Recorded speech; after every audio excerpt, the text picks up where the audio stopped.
Okay, so this is Coventry Close, at times a quiet cul-de-sac, but as you can see the state of the road is pretty dreadful. It only has pavement on one side.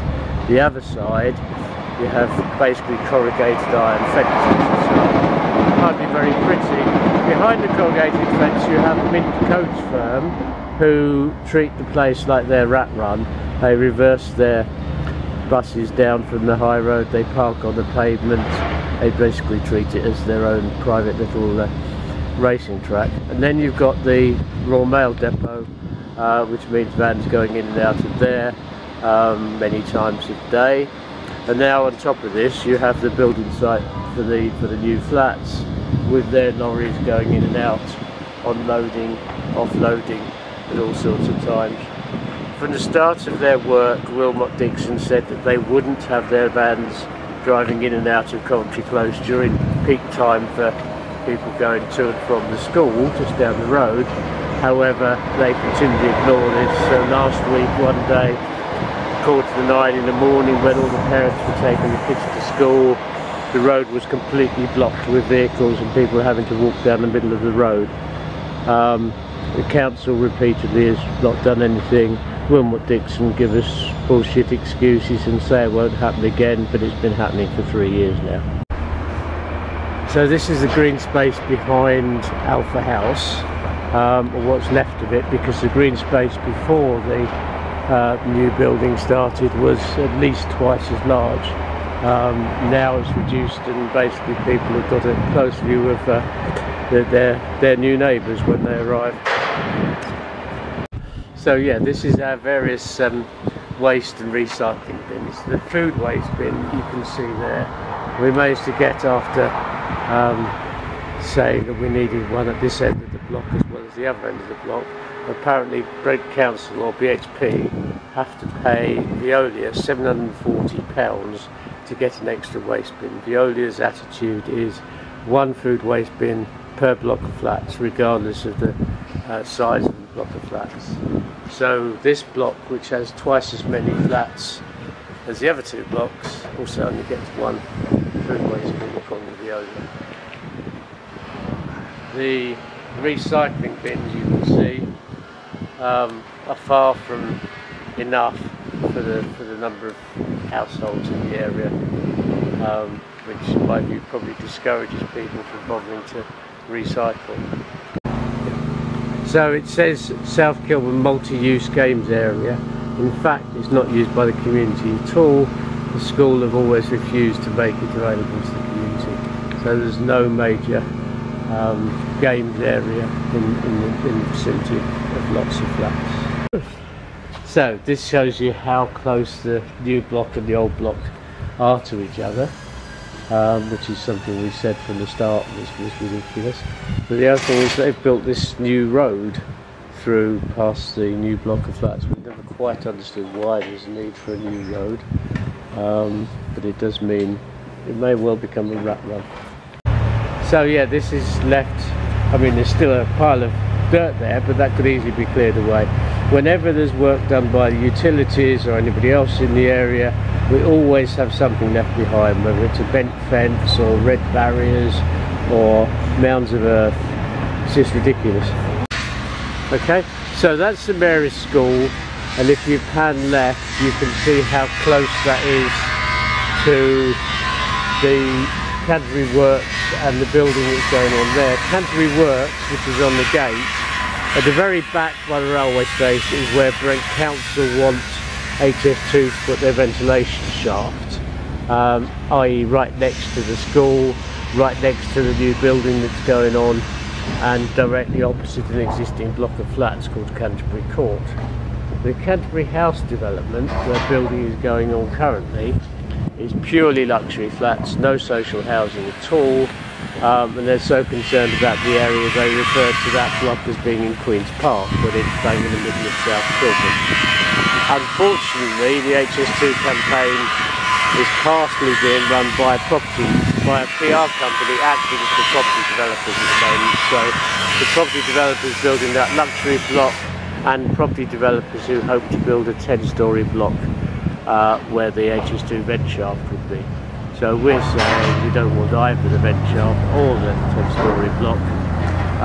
We actually need some breathing space. So these are the anti-HS2 posters, and if you look at the poster on the hoarding, building hoarding, where it says Hamilton Court Developments, if you look on their website, they only do luxury flats, and these ones they describe as being in Queen's Park, despite being in the middle of South Kilburn.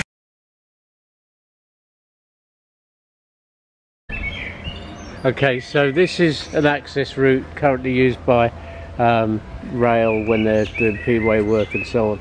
This, my understanding, is what Brent Council think should be the access to their proposed site for the ventilation shaft, so traffic would come down this road, Albert Road, onto the site, past lots of new flats and everything else. That's again, it's 100 lorries a day coming in this way.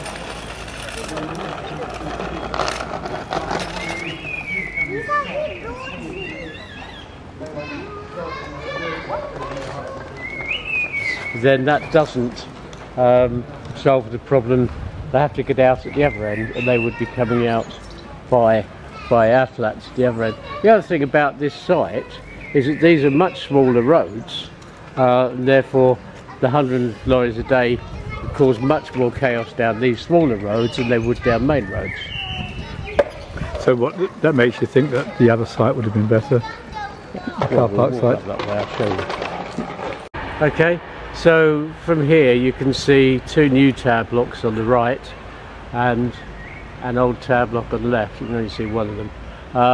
We were told part of the rationale for regeneration was to bring down tower blocks. Tower blocks were no longer suitable, but you can see that they have actually replaced tower block with tower block. So this one is being totally marketed as Queen's Park, calling it Queen's Park Place. It's, as my understanding is, it's almost entirely luxury flats. What was there was the British Legion as well as other flats, and a community centre which is gone. I think this is the one where there was a big issue about corridors. They were going to have separate entries for the people in affordable flats and in the luxury developments. Whether that's still happening, I'm not sure.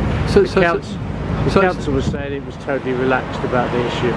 So on this side it's Queen's Park Place, but on this side is there something different? It doesn't say on this side, it doesn't say. It all says Brent Regeneration, but that's meaningless. Yeah. And that's where the Marks and Spencers. There is going to open the Marks and Spencers.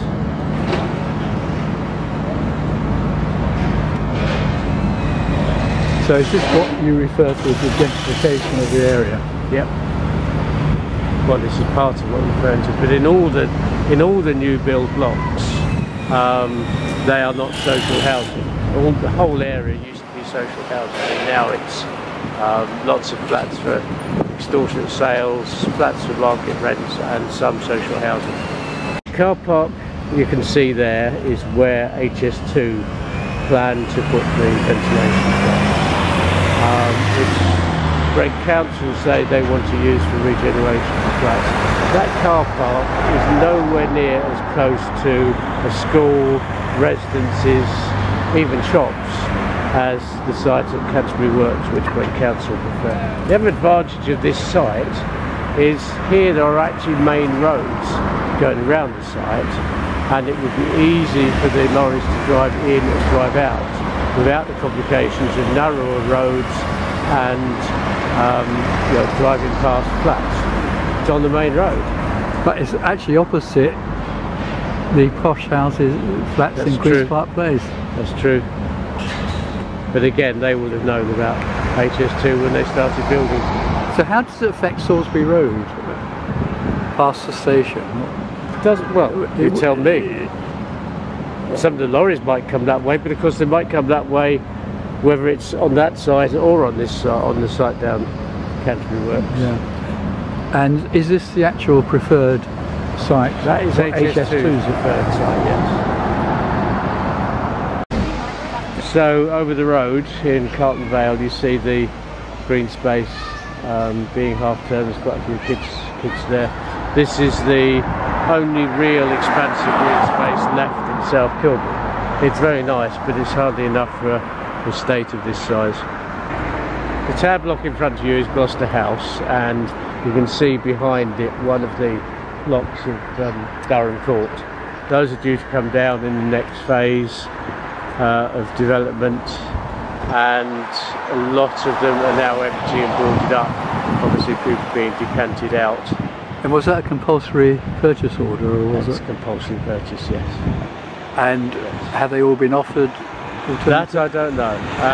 The usual score is that people who are BHP tenants get offered stuff, but it may be that they're expected to move out of London for 5 years until their replacement flat is built. The leaseholders get the market rate of their property, which means there's no way they can buy anything in the new build stuff, so they will just disappear, move out of London presumably. Okay, so I mean there's several issues associated with regeneration that are problematic. The overriding issue is what regeneration actually means. We're moving from what was a almost wholly council estate with a mix of people to an area where there are large numbers of flats sold at very extortionate prices. One we heard recently was £1.1 million for a 3-bedroom flat. Lots of flats for sale, lots of flats at market rent, and a portion of social housing, so completely changing the area, and some people who used to live here are having to move away out of the area, out of London, because they can no longer afford to live in the area. So that's the sort of overriding social the problem with regeneration. There are more specific issues we raised when we saw the planning proposals for the regeneration that's happening around us. Whole questions of how close new housing was to existing housing, the loss of green space, a whole series of issues like that, which Brent Council have never responded to. We have absolutely no idea whether they've taken any of that on board for future schemes. And then the third issue is that we've effectively been living in the middle of a building site for 3 years, and the builders, Wilmot Dixon and their co-whatever's Catalyst, really ride roughshod over the local residents in terms of the hours of working, the movement of their lorries, the dust, the noise and everything else. And Brent Council has been of absolutely no assistance at all in curbing any of that. Any changes that have happened because we as residents have kicked up a fuss, although they've taken very little consideration of that either.